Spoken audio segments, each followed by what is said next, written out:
आज के time programming एकदम इंग्लिश लाइक सिंटैक्स में होती है, लेकिन शुरुआत में ऐसा नहीं था। कंप्यूटर के साथ इंटरेक्शन काफ़ी बेसिक लेवल पर होता था। तो ये सिस्टम कैसे डेवलप हुआ? तो हम थोड़ा बेसिक से समझने की कोशिश करते हैं। कंप्यूटर के अंदर होती है इलेक्ट्रिसिटी। या तो सिग्नल होता है या सिग्नल नहीं होता। इन दो स्टेबल स्टेट्स को ह्यूमंस ने 0 और 1 के सिंबल से रिप्रेजेंट किया। तो सिग्नल से कंप्यूटर काम कैसे करता है? 1940s 1950s में अर्ली कंप्यूटर्स में सर्किट्स ऐसे डिज़ाइन किए गए थे कि जब कुछ सिग्नल्स अंदर जाते थे तो आउटपुट में नए सिग्नल्स निकलते थे। एडिशन, सब्ट्रैक्शन, कंपैरिजन, ये सब फिजिक्स के रूल्स के थ्रू ऑटोमेटिकली होता था। तो कंप्यूटर को ये बताया कैसे जाता था कि कौन सा काम कब करना है, मतलब कौन सा इंस्ट्रक्शन एग्जीक्यूट करना है और इंस्ट्रक्शंस के एग्जीक्यूशन का ऑर्डर क्या है। तो 1940s में जब भी अर्ली कंप्यूटर्स थे, तब कीबोर्ड या स्क्रीन नहीं थी। इंस्ट्रक्शंस दिए जाते थे switches, punched cards, paper tape के थ्रू, कभी कभी वायर्स को फिजिकली कनेक्ट करके। हर पंच या स्विच एक बिट रिप्रेजेंट करता था। इस तरह जो इंस्ट्रक्शंस दिए जाते थे उन्हें कहते हैं मशीन इंस्ट्रक्शंस। हर कंप्यूटर के पास अपने फिक्स्ड पैटर्न्स होते थे, जैसे कि 0101 का मतलब हो सकता है ऐड, 0110 का मतलब हो सकता है मेमोरी से डेटा लेना, 0111 का मतलब हो सकता है मेमोरी में डेटा रखना। इन पैटर्न्स को मशीन इंस्ट्रक्शंस कहा जाता है। ये हर मशीन के लिए अलग हो सकते थे क्योंकि हार्डवेयर अलग होता था। लेकिन यहाँ प्रॉब्लम थी। ह्यूमंस के लिए 0 और 1 में प्रोग्रामिंग करना बहुत मुश्किल था। गलती का चांस ज़्यादा था, समझना मुश्किल था और काम भी स्लो था। इसलिए एक नया लेयर आया, असेंबली लैंग्वेज।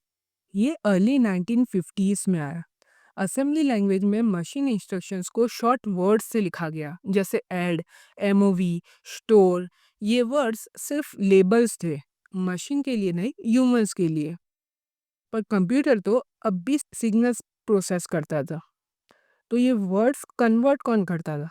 ये वर्ड्स कन्वर्ट करता था असेंबलर। असेंबलर एक सॉफ्टवेयर था जिसका काम था असेंबली इंस्ट्रक्शंस को मशीन इंस्ट्रक्शंस में कन्वर्ट करना। सबसे पहले असेंबलर मशीन कोड में ही लिखा गया।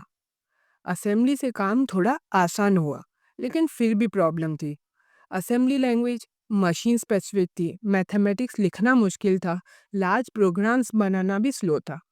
साइंटिस्ट और इंजीनियर्स को और ज़्यादा हाई लेवल तरीका चाहिए था। यही से फोर्ट्रैन का आइडिया आया।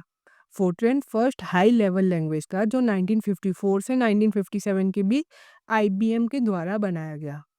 फोर्ट्रैन को डिज़ाइन किया गया ताकि ह्यूमंस मैथ और फॉर्मूलाज सिंपल तरीके से लिख सके, जैसे A = B+C।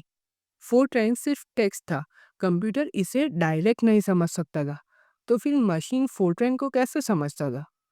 फोर्ट्रैन डिज़ाइन के टाइम ही ये क्लियर था कि इसे मशीन इंस्ट्रक्शंस में कन्वर्ट करने के लिए कंपाइलर बनाना पड़ेगा। तो कंपाइलर फोर्ट्रैन कोड पढ़ता था, उसे असेंबली या मशीन कोड में बदलता था और कंपाइलर खुद असेंबली लैंग्वेज और कुछ मशीन कोड की मदद से लिखा गया। अब यूजर्स फोर्ट्रैन कहाँ लिखते थे? तो फोर्ट्रैन और असेंबली कोड ज़्यादातर पंच्ड कार्ड्स पर लिखा जाता था। बाद में सिंपल टर्मिनल्स आए जहाँ टेक्स्ट टाइप किया जा सकता था। कंपाइलर उन कार्ड्स या टेक्स्ट को पढ़कर मशीन इंस्ट्रक्शंस बनाता था। फोर्ट्रैन के बाद फिर क्या हुआ? फोर्ट्रैन के बाद लिस्प, कोबॉल जैसे लैंग्वेजेस आई। हर बार सेम पैटर्न रिपीट हुआ। लैंग्वेज डिज़ाइन हुई, कंपाइलर बना और पुराने टूल्स का यूज़ हुआ। फिर ऐसे बहुत सारे लैंग्वेजेस आए। फिर आई सी लैंग्वेज। तो सी लैंग्वेज 1972 में आई। सी लैंग्वेज को बनाया गया ताकि ऑपरेटिंग सिस्टम्स और लो लेवल सॉफ्टवेयर पोर्टेबल तरीके से लिखे जा सके। सी का कंपाइलर भी पहले से मौजूद लैंग्वेजेस और टूल्स की मदद से बना। फिर जैसे जैसे लैंग्वेजेस बढ़ती गई, लिखने के टूल्स भी इवॉल्व हुए। आज हम एडिटर्स यूज़ करते हैं, तो एडिटर्स भी सॉफ्टवेयर ही होते हैं। शुरुआत में सिंपल टेक्स्ट एडिटर्स थे जो असेंबली या सी जैसी लैंग्वेजेस में लिखे गए थे। फिर टाइम के साथ ये एडिटर्स इवॉल्व हुए। वी आई जो एक fast keyboard based text editor था जो टर्मिनल के लिए बना। फिर इमेक्स आए। इमेक्स एक पावरफुल एडिटर था जिसमें लिखने के साथ कस्टमाइजेशन और ऑटोमाइजेशन पॉसिबल थी। फिर आईडीईस आए, इंटीग्रेटेड डेवलपमेंट एनवायरनमेंट्स, जहां एडिटर, कंपाइलर और डिबगिंग टूल्स एक ही जगह मिल गए। तो ऐसे ही एडिटर्स भी इवॉल्व हुए। एडिटर का काम सिर्फ कोड लिखने में मदद करना होता है। कोड को समझना और चलाना कंपाइलर या इंटरप्रेटर का काम होता है। तो कंक्लूजन में, इलेक्ट्रिसिटी से बिट्स आए, बिट्स से इंस्ट्रक्शंस, इंस्ट्रक्शन से लैंग्वेजेस और लैंग्वेजेस से सॉफ्टवेयर। तो टेक्नोलॉजी लेयर्स में डेवलप हुई। हर नया लेयर पुराने लेयर के ऊपर बना। हर नई लैंग्वेज पुराने लैंग्वेज को यूज़ करके बनी। ये थी प्रोग्रामिंग के इवोल्यूशन का ओवरव्यू देने की कोशिश। Thank you.